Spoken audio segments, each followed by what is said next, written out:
ब्रह्ममुरारिसुरार्चितलिङ्गं निर्मलभासितशोभितलिङ्गम्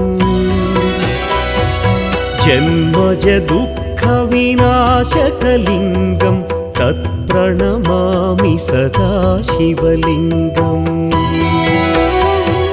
देवमुनिप्रवरार्चितलिङ्गं कामदहन करुणाकरलिङ्गम् रावणदर्पविनाशकलिङ्गं तत्प्रणमामि सदा शिवलिङ्गम्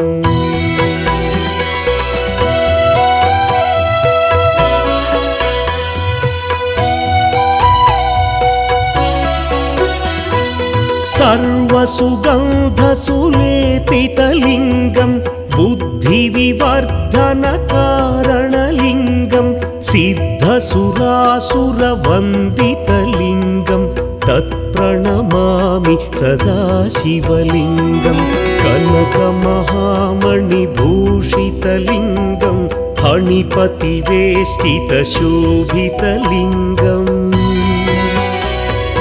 दक्षसुयज्ञविनाशनलिङ्गं तत्प्रणमामि सदा शिवलिङ्गम्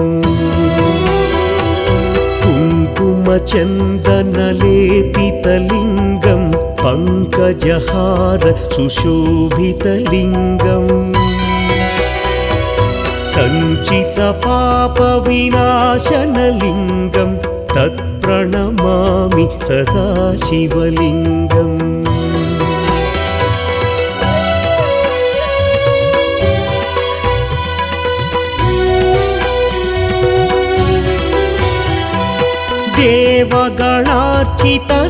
देवगणार्चितसेवितलिङ्गं भावैर्भक्तिभिरेव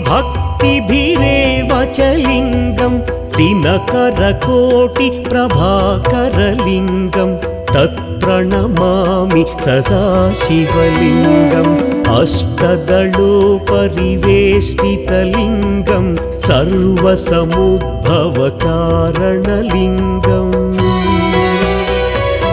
अष्टदरिद्र्यविनाशनलिङ्गं तत्प्रणमामि सदा शिवलिङ्गम्